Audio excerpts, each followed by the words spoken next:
Last minute shakeup at 5:30 a.m., laundry situation not good. And when your focus is on helping your clients, it's easy to forget about yourself. But NASM knows trainers. Morning, Ryan. It's okay. And staying in front of the day isn't always as That's simple right. as 1, What's 2, up? 3. So when the unexpected has you pressing pause, What's the latest on creatine? I'm going to get back to you on that. let NASM1 help you press play. Visit NASM.org to sign up for a membership today. You're listening to Random Fit with hosts Wendy Batts and Ken Miller, winner of a Gold Markham Award for Digital Media.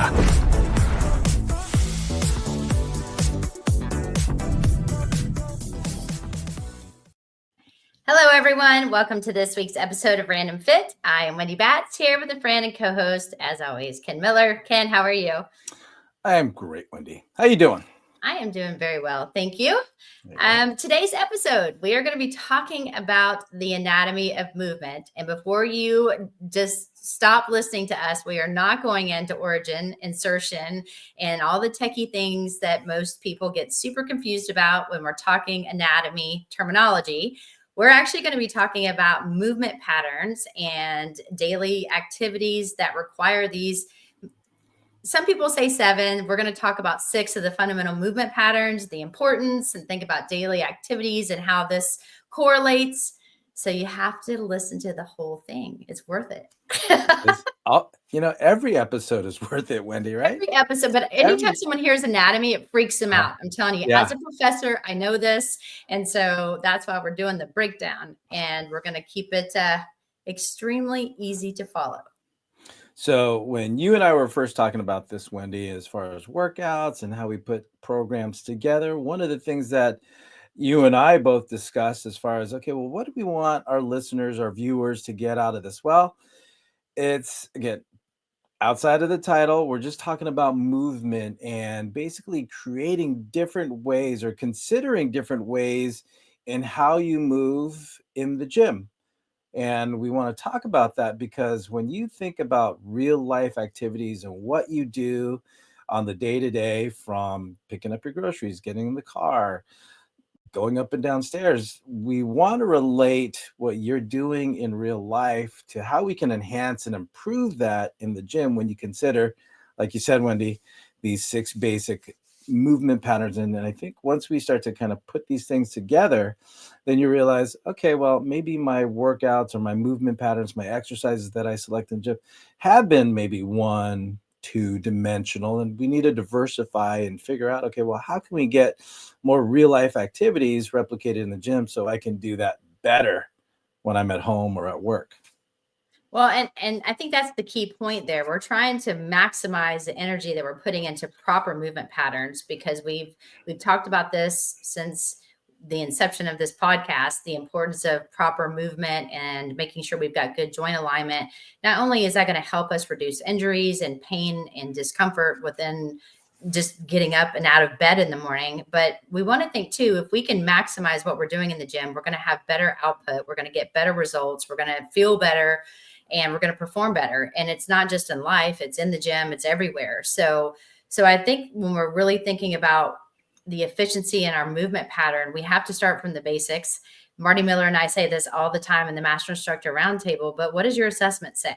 And I think starting with a proper assessment, and if you've never done one, you can do this yourself at home in front of a mirror, but just remove your shoes, put on tight fit clothing only you can see. Ideally, you will do this with a trainer. However, if you're doing it on your own, but just stand with your feet pointed straight ahead, shoulder to hip width apart, lift your hands over your head and squat down. And do you notice, like, don't force anything, but are your second and third toes in line with your kneecaps?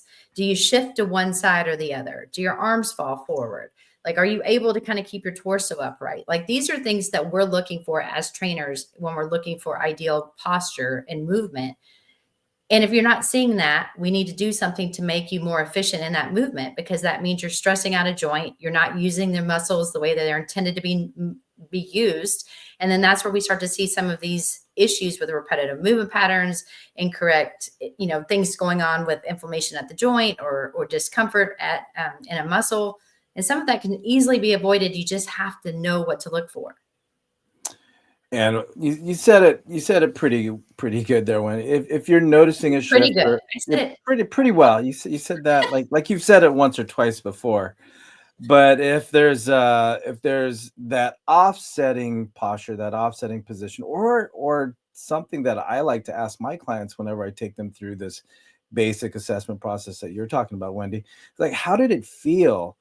How did did you, well, first of all, is there any pain? Any pain or discomfort, you gotta tell me. You gotta let me know, because that's a no-go zone. That's something that just kind of negates whatever else has happened. We're done with the assessment if there's pain that comes up. But that's a signal. That's the brain telling you, hey, you know what? I don't feel safe there, and I'm gonna let you know that I don't want you to go there. And that's where pain comes into play. So from that standpoint, if there's any pain, that supersedes anything, right? But then as you start to notice some hitches and glitches in your movement pattern, then the next question to ask is, well, why? Is it because of weakness? Is it because of immobility? We're a little stuck somewhere, that your body's trying to get more movement out of it. But instead of going that one direction, it says, okay, well, we're going to take a little detour because we can't go this way. And that's why we start to shift, turn, rotate, tilt, things like that. But like you said, Wendy, if you're not familiar with what to look for when it comes to this assessment process, go find a personal trainer, preferably one that understands what we're talking about. So what we are discussing is somebody who has gone through the National Academy of Sports Medicine Certified Personal Trainer course, has successfully passed it, and they can decipher for themselves what you're doing and where you can move more efficiently. And I think that, well, first of all, the way you kept saying pain reminded me of Mr. T on Rocky. Pain, pain. But side note, just saying, if you haven't seen that, y'all should go back to the classics because it's a very good movie. However, to your point, when there is pain, before I got into this, I would always hear people at the gym say, well, pain's actually a good thing. I'm working through the pain. Pain's leaving the body if I'm putting more pain on my body and my joints. I'm like, that makes zero sense.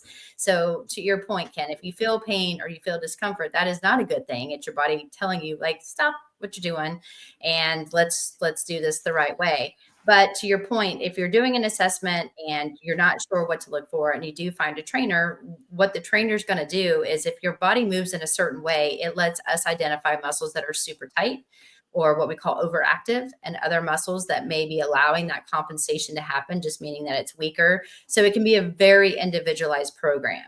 And of course, we're obviously huge advocates to work with a trainer, but we do know that this is also a podcast where we have a lot of fitness enthusiasts that do things on their own. But quality of movement is so much more important than quantity. I don't care how much you lift. I don't care how much you bench. I don't care any of that. Like, I don't care about your numbers of your squat, any of that, if you're not doing it correctly. What I care about is, can you do it correctly? And then how heavy can we load you to make you be able to do your maximum lift without compensation? So therefore it is going to translate. And the purpose of us talking about the anatomy of the movement is because you also want to think, what muscles are you trying to work out when you're in the gym? Are you lifting just to lift? Are you doing exercises because that's all you know? Are you just throwing things together? Because that's also not important. That's something is better than nothing. I'm going to say that. However, it's also important to have a program based on certain goals. What are you trying to achieve? Are you trying to build muscle? Are you trying to, tone up or lose body fat? I think all of that is going to be extremely important. But if you can't move properly and the quality of movement is incorrect, you want to start from the very basics. And that's really where this podcast is hopefully going to lead us to, is talking about the 6 fundamental movement patterns. Because if you can nail these 6 that we're getting ready to discuss, you're going to be super successful in the gym. And you're also going to wake up feeling better in the mornings versus like rolling out of bed and listening to yourself sound like Rice Krispie treats, and then super sore because you can barely get in and out of the shower or bathtub or whatever, because everything in your body is just aching. That's not Well, ideal. I was gonna say, I started cracking up there because I got up off the couch last night and my knee made like 3 cracks, and my wife looks at me going, "Are you okay?" I'm like, yeah, I just had to kind of work the kinks out a little bit before, and that's just getting off the couch. I'd been sitting there for, I don't know what I was watching, but I'd sit there for a little bit, and then that Rice Krispie treats. That's exactly that snap, crackle, pop. Oh, well, I got that last night. Yeah. I was putting plates up and I went up on my tiptoes. And when I did that, Braden thought, my son thought that I stepped on those, those bubble wraps that you come in packages. We had just gotten a box and he thought that I stepped on that and he thought it was super fun. So he was going to come join me. I'm like, no, bud, that was actually my ankles. So I am also the Rice Krispie treat. But I'm working on it. Yeah. So let's get into these movement patterns. So you've already identified one, which was in the assessment with the overhead squat. So the first one is a squat. Next one is going to be a hinge. We have push. We have pull. We have carry. Right. We're gonna have to carry something, and then we have rotation. So, like you said, Wendy, there's depending on who you're watching, who you're listening to, or what you're reading, you're going to see 7, maybe even 8. As far as gait is in there.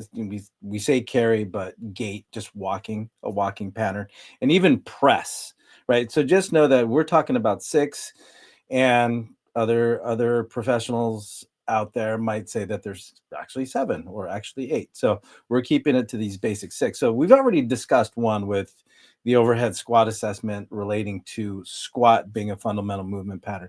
But when we talk about squatting, we are talking about basically bending through the hips, knee, and ankle while still keeping a nice, tall, maybe slightly lean forward torso in just the basic squat. So the squat is a very fundamental. It's if you were to pick one that's basically all encompassing, the squat's going to be a very, very big influential one, just for all the ways we squat. And we don't realize that we have to squat. Well, and you got to think too about all the complexes that go and the muscles that's being used. These are your bigger muscle groups. So these are muscles that are going to be extremely important to propel you forward when you're walking, to get you up out of a seated position, to help you stand or jump or do any of that. So when we talk about the squat and we're looking at kind of the anatomy of it, if I was looking at Ken doing a squat from a side view, I would want his torso and his shins to be parallel when he went into the squat. And all that tells me as a trainer watching someone from the lateral view, so again, from the side, is that he's got good weight distribution between his ankles, his knees, and his hips. So oftentimes if you see someone squat and their ankles are tight, meaning that they're not having full range of motion, and we're looking for ideally 20 degrees of dorsiflexion. All that means is basically that you can bring your toes to your nose a little bit further than it's not just a 90-degree angle. You're bringing it back and it kind of breaks that plane. And if it does that, we would use a goniometer or a different type of measuring machine or a device, not machine, but a device. There are also different machines out there now with technology. There's something as simple as standing an inch or 2 away from the wall and putting can your knee touch the wall? And if so, you have good dorsiflexion, meaning that good bend in the ankle. If you don't have that, when people wear high heel shoes, when people's calves are really tight, when people stand with their feet turning out, that's usually an indication that they're lacking that range of motion in that joint. And so when they go into a squat, they don't have the flexibility or the range of motion to continue to allow that shin to go forward. So the knee's no longer tracking over that second and third toe. And then it looks like they just stop and they finish like, look how low I can go. And their torso just bends forward. So it almost looks like they're praising you versus squatting and utilizing the correct movements or the joints to get that movement down into a good squat. Now, again, we're just talking regular biomechanics. I'm not talking about powerlifting. I'm not talking about things that are done in a sport. Mm-hmm. Because my position or my client's position may be completely different than what I want to do on the day-to-day that's going to translate. So we are just literally talking about just proper movements and mechanics of life, not for sport, because there's a difference. And there would be a difference in your training and your stance as well. Yep. And I didn't want to get blown up on Instagram or on the comments. Yeah. Like, but Wendy. But Wendy, yeah. But I need to lift a huge bar on my back, and I need to go this depth. So yeah. And a lot of people are wondering, but why do I need a squat? Like I said, I was getting off the couch. I squatted to get up. You have to squat to get down. And I actually had this conversation with a client yesterday when it comes to squatting. They were telling me they were going to sit down on the toilet. Right. But because they had such poor deceleration, basically it's them lowering themselves down. the comment was what started the whole conversation was I was almost crashing, their words, crashing into the toilet when they sat down, to where whoever was in the other room said, "What, are you okay in there?" Because they heard the toilet seat or something hit against the tank, and it's like, "No, I'm okay. I was just sitting down on the toilet." So they couldn't decelerate, they couldn't control themselves on the way down. So that's a squat motion, right? But in their squat, they were weak. They couldn't decelerate. They couldn't lower themselves down. So guess what? When we talked, so I had this bench so high, and they were sitting down. They showed me what they did. They kind of came crashing down into the bench. So imagine if they were weak coming down, they're going to be weak coming up. So for them to get up, they almost had to kind of rock themselves forward. They had to lean forward and then use that forward momentum, or have that when they had their enough weight forward, then they were able to step up or stand up. But from that standpoint, now it's not so much the hips as it is the low back doing a little bit more work to get them to stand up. So when we talk about squat, when you talk about the parallel lines between the torso and the shins, that's important because of how the body sequences the muscles to activate. So in that case, the low back had to do a little bit more work because the hips weren't strong enough, right? So they need a little bit of help by kind of repositioning, getting more mass momentum. So the squat is a big thing. So if you're going to the bathroom at least once a day, hopefully, then you'll realize how much of that squat motion, or how important that squat motion is. Well, I'm going to throw it out there that I'm guessing most females will go more than once, because we usually do squats more than you guys, unless doing other things. However, I think it's important to talk about like the anatomy part of it. Rather, we're really thinking about the prime movers of a squat. So we're working on strengthening the quads and the glutes. Those are the prime movers that helps get you out of that squat, meaning get you back into that standing position. But I mean, it's one of those exercises that it's a multi-joint, because the ankles, the hips, and the knees are all involved. You're working your core to make sure that your torso doesn't just fall over. Of course, again, your hamstrings are going to be involved when you're lowering yourself and then standing back up. So it really is one of those exercises that you can do anywhere. You can start with your body weight. You can do different things to challenge your quads. Those are super, super important, because as we age, we definitely need those muscles to be stronger now, because we need that throughout life. And think about how many times you're in a squatted position. I'm sitting in a chair. I'm going to have to get up when I'm done with this. I get in and out of my car, getting in and out of a bathtub. Like you said, using the bathroom, different things require us to use that squat mechanic. And so when we talk about it being a fundamental movement pattern, it is a very, very important one that we do and not even think about. And I think also, for clarification before we go on to the next one, is that sometimes you'll read squats as squat/hinge, squat/lunge, right? Or squat or lunge, but they're, you're still bending through the hips, the ankles, the knee, and the hips, with the same consideration for a nice tall spine. But now our feet are offset. So if you're doing like a rear foot elevated split squat, split squats, lunges, just know that it does serve a similar purpose as far as integrating the ankles, knees, and the hips with a nice tall torso.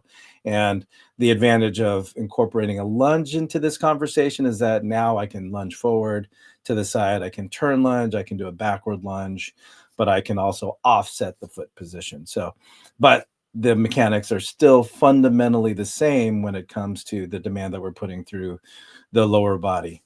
It definitely should be. And that torso, Yeah. those parallel lines is going to be extremely important in that Mhm. as well. So, and the reason why we say that is if that torso falls forward, you really are going to feel things in your back. Or if you're very upright and you leave your torso in an upright position, people start complaining, especially during a lunge, that their back knee is hurting. If their back knee Mhm. is hurting, it's probably because they're lacking hip mobility in the correct pattern. So therefore, if someone's tight in the front of their hips from sitting a lot or running a lot, and their Mhm. hip complex is overactive, and then you go into an upright lunge, then it puts a lot of stress and strain on the knee because there's just not proper range of motion. So it's pulling at that joint. So if somebody has knee pain, have them slightly lean forward, look for those parallel lines. And usually that takes care of it within itself. So it's not that someone can't do a lunge or can't do a squat. They're not doing it necessarily correctly. And so we were trying to minimize pain. That was the beginning of what we were talking about. So just keep that in mind. But Ken, that also kind of brings us back. You mentioned the hinge. And the hinge is the second one that we're going to talk about. A very important movement pattern, one that I see done incorrectly all the time because people start to bend their spine when they're bending over and trying to perform a hinge, and they're loaded, meaning they're using heavy weight. So instead of utilizing the hip, they're utilizing the lower back, and then they end up, getting themselves in world trouble. And so when we're talking about the hinge, it's a very hip dominant movement. The hips are going in a backward position, but you're still maintaining that neutral spine. And I don't know what your cue is for that, but we often do a deadlift. That's one of the primary exercises when someone's hinging.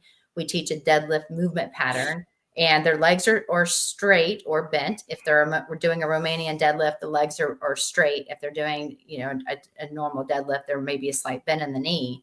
But with that hinge pattern, it's really hard to teach someone how to hinge. So the easiest thing, and I read this a long time ago, and someone told me this cue, and I tried it and it worked like magic, is think about like when your hands, you've got like stuff in your hands, you went to the grocery store. You guys have heard my story. I don't like to make multiple trips. I've got 15 bags in each hand. I'm dying here and I need to shut my car door. I don't want to use my foot because I don't want I just don't. So I use my hips. I basically stick my bum on the door and I push it backwards. That's a hinge. So I'm not doing anything other than sticking my hips straight back while keeping my torso upright. And it's easy to kind of give that cue because it's easier to visualize that you do that kind of hip thrust back to shut the door and then you come forward again. Yeah, in my facility at the training station, I'll have mirrors on one wall and have the garage door directly behind. So I'll say, keeping that tall spine, have your shoulders or the top of your head go towards the mirror and have your tailbone go towards the garage door. So I just like to use, the features of the room when it comes to teaching clients how to do that hinge. But that one, that door shutting one, when you shared that with me, I don't know how many years ago, I use that too. That's like when you just stick your butt out and just and you have to have a little speed too when it comes to shutting that door. But overall, it's just you're just trying to create a hip dominant motion with minimal movement through the knee. So when you say knee straight, just for clarification's sake, because we're all on the same page, you're not totally locking out the knee.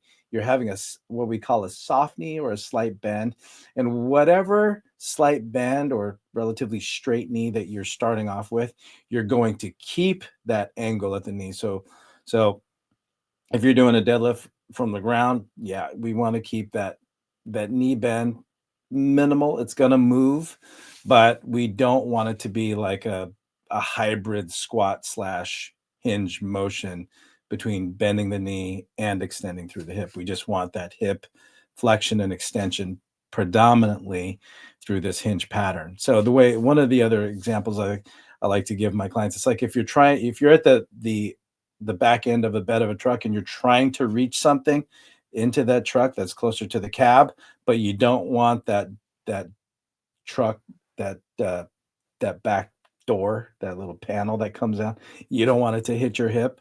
You're just leaning forward and keeping your hips away from that door. I can tell you don't own a truck. It's called a tailgate, by the way. Tailgate, that's what it is. This whole time I was like, hello. Like, what is that word? Well, y'all, he's from California. And I'm from California. I'm from the South. So there you go. The best I got is an SUV, and the tailgate comes up. It doesn't go down. But one of the things I would also challenge too is I always tell people that, listen, if you think you own a hinge, then try to do it single leg. Show me a single leg Romanian deadlift. So very little bend in the knee, You're just lifting one foot next to the ankle. You're sticking those hips straight back. Can you go? And people often lift their head up. They want to see what's happening. Try to keep your cervical spine and your thoracic spine, lumbar spine all in one straight line. So you're going to go down, you'll face kind of the ground, you'll pause, and then you come all the way up and squeeze your glute at the top. It's very amazing to see someone who can lift a heavy load when they hinge, but then you try to put them with no load whatsoever, doing it single leg. And I think it's actually very interesting to see where the strength is, because again, you're only as strong as you are stable. So you may be very one side dominant. So I always tell people, when you think you've owned the hinge, before you load it heavy, try to do it single leg, see how well you own it per side. Work on really focusing, because again, now on the anatomy side, we're really stressing the glute complex. So you're working your bum as well as the hamstrings. And if you start to feel a lot of discomfort in the lower back, you've got to ensure, while the erectors are working, because you are lowering yourself down, they shouldn't be your prime mover. So you don't want that to be what you're feeling, but more lower back than anything. It really should be more glute and hamstring focused.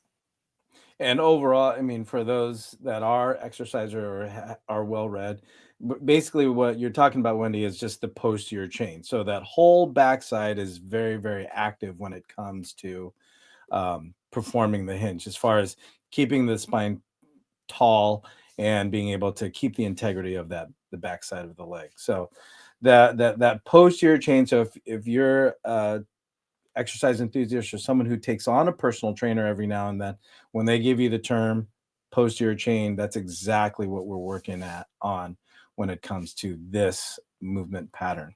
So before we go on to the next one, the next topic of push, Wendy, I just want to make an announcement that this episode of Random Fit is brought to you by NASM One, the membership for trainers and coaches.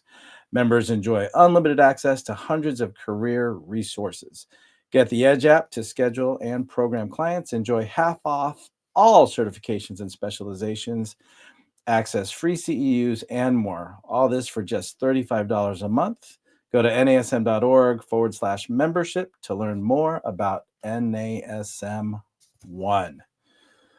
So push. This is one of those that I think, depending on who you are and what your goals are, if you're a young 20-year-old male who's looking to get shredded and get those big pecs and shoulders, this is one that you do a lot already, right? Probably But too much.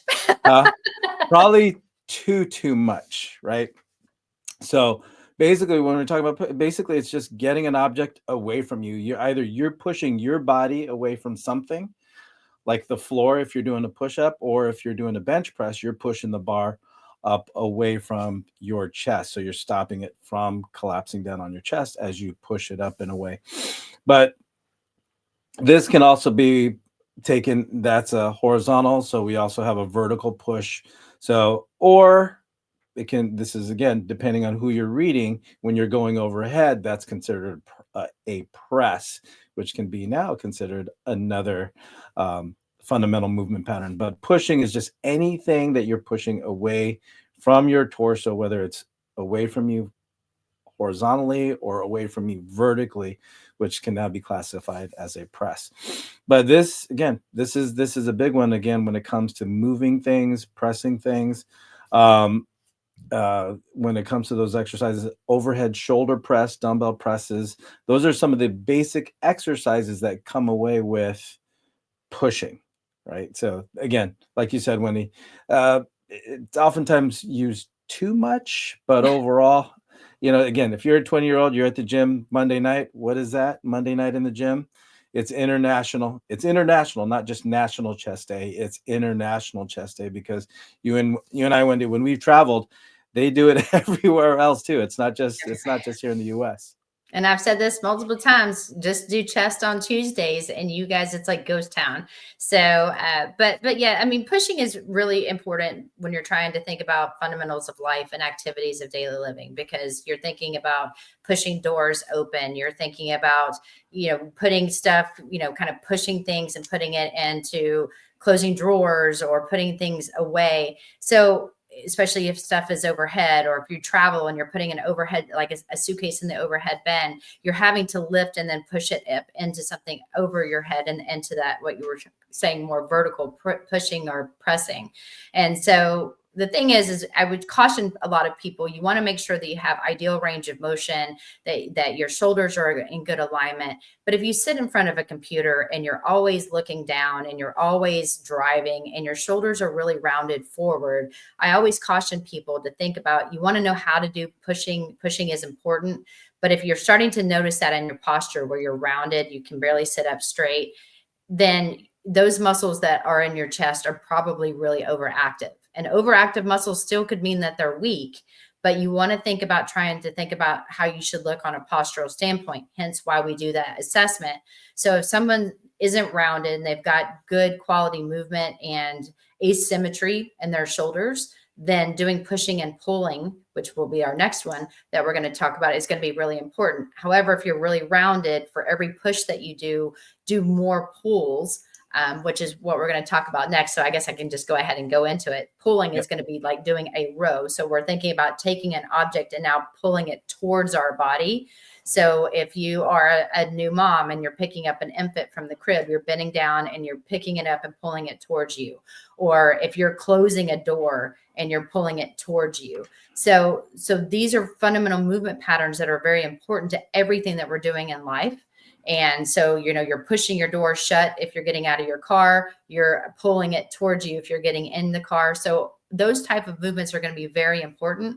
And so one side we're focusing on when we're doing the pushing, the chest, the shoulders, the triceps, the core.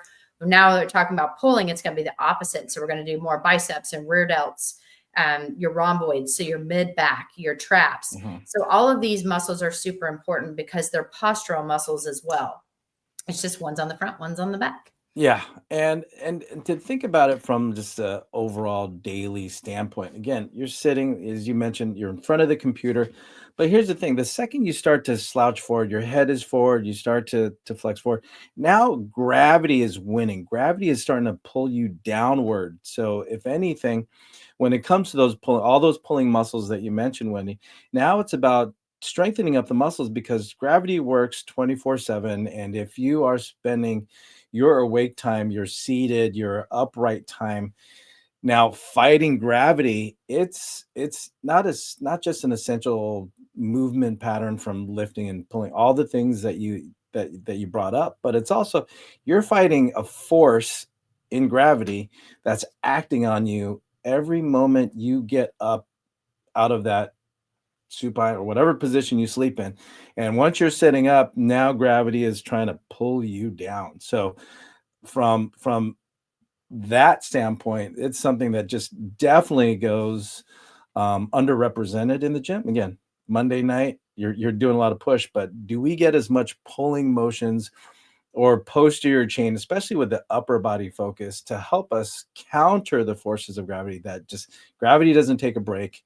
And you just got to make sure that you're strong enough. You have the endurance enough to keep the chest up tall, keep that spine as upright and vertical as possible, and get those shoulders back to sit on top of the rib cage or next right on the rib cage as best as you can. But because the second you start to slouch forward, gravity is winning, and it's going to win more and more and more every day unless you consciously get yourself upright or strengthen those posterior chain muscles in the upper spine to get everything a little bit more aligned so gravity doesn't have as much to pull on.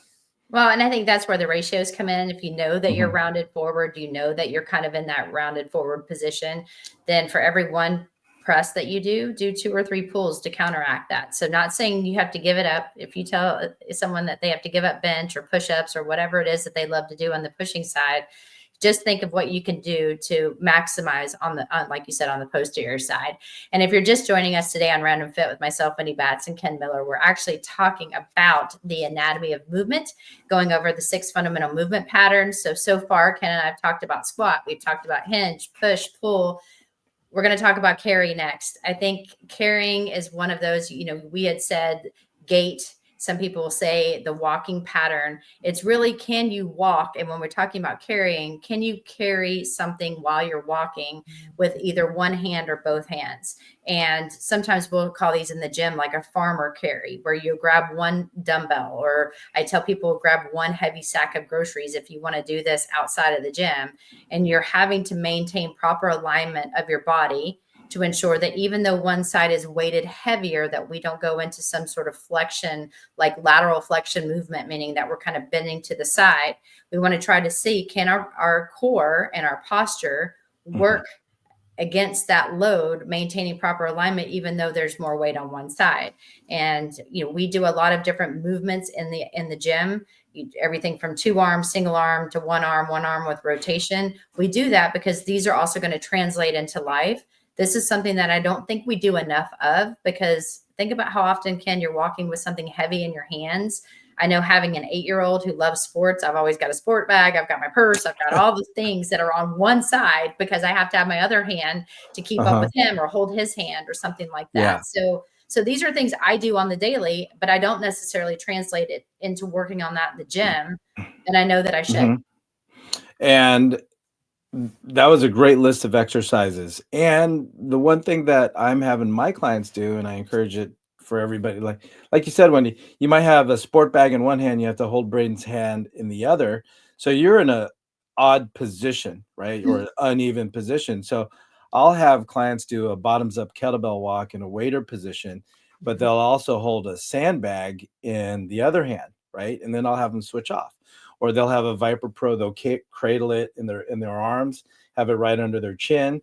They'll do a forward walk, forward lunge, backward walk, backward lunge, but I might have them throw it on their shoulder on one side, throw it on their shoulder on another side for the second set and the third set. So I have the same modality, but I'm just changing where they're holding it. So one might be in front, right shoulder, left shoulder, holding one shoulder is flexed. But from that standpoint, life is unpredictable. You never know, right, how you're going to have to position yourself. Or if I have 20 pounds in one side and then I've got 5 pounds in the other, it's definitely uneven. But my core has to be strong enough to keep me from topping over or putting too much strain in my shoulders and my spine and my hips. So I know. When I'm all at of the those gym, things I put tell it them together. that. And my clients are like, you want me to walk? I'm like, I want you to walk with this in your hand. And then I'm behind them like, oh, watch this, or you need to squeeze that, or you're leaning this way. And they're like, I never knew I did that. So I think a lot of that time, a lot of it is awareness. And I think once you know what you're wanting to do and you're doing, and you're kind of accidentally, and you're bringing it to the forefront of how can you correct this, I think that's really important. But, that kind of brings us to the last one, Ken. And we have baseball tryouts coming up here in Atlanta. So that is going to be happening very soon. And so this last one is really hitting home, because this is really what we're working on in our household, is rotation. And most injuries occur when you're decelerating and you're rotating at the same time. So when we say decelerating in the transverse plane, it just means when you're decelerating and rotating, meaning, oh, you forgot your keys and you have to go and turn around and grab your keys. So anything that's really focusing on the core, the stabilizers, the hips, the obliques, that rotational movement, we want to make sure that we're training, and it is a fundamental thing that we're doing all the time.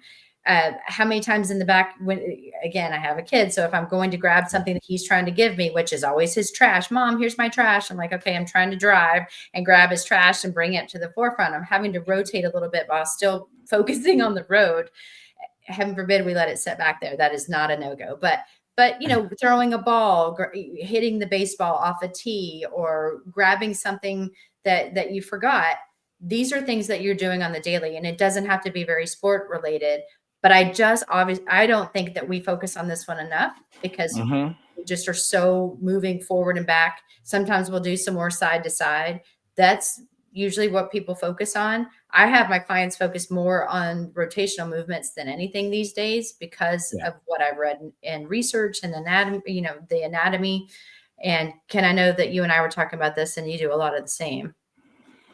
A lot of the same. Well, the great mind think alike, right?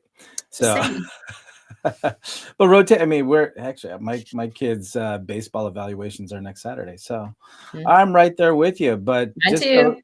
just so he's not totally, uncoordinated, unsynchronized in his rotation. We threw the ball yesterday, and that's one of our drills. We take 3 turns and then throw, 3 turns and then we do that as a warm up. But also when we do our actual warm up before we start to throw, we'll do walking lunges with a rotation at the bottom of the lunge. We'll do a side lunge and we'll go ahead and rotate at the bottom of the side lunge just to because if you're playing shortstop, you have to move right, move left, and you'll have to rotate depending on, to varying degrees, depending on if you're going to throw it to first or throw it to second or throw it to third. So you're going to have to rotate both right, both left. But rotation it's an everyday thing. So if you're washing dishes, even right, to a lot lesser degree than baseball, I pick it up from one side of the sink, put it down on the other, or if I'm putting it on the rack. So I'm just rotating right to left, left to right. So rotation is a big part of what we do. We just don't think about. But in the gym, in the facility, if you're working out and training, this is something that definitely has to be incorporated into your program. And it doesn't take that much. It's just glance the shoulders to the left or the right. If you're lunging, if you're sitting, if you're doing a little bicep curl, add a little torso rotation. It doesn't need to be a big thing. It's just turn the shoulders over the hips, turn the shoulders over the hips. And that's basically what rotation is. And I am going to say, and then I know, Ken, that we're kind of getting short on time, but the one final thing I am going to say about rotation, and I think is extremely important. Myself, I love to play tennis, but tennis is a lot of forehands and there's backhands. There's forehands and there's backhands. But let's say you play golf, and I love to. I'm terrible, but I love to play golf. My son loves to play golf, and so we'll end up going to a place up the street where we go and we can practice golf. But I'm obviously one side dominant. I have clubs that are that side.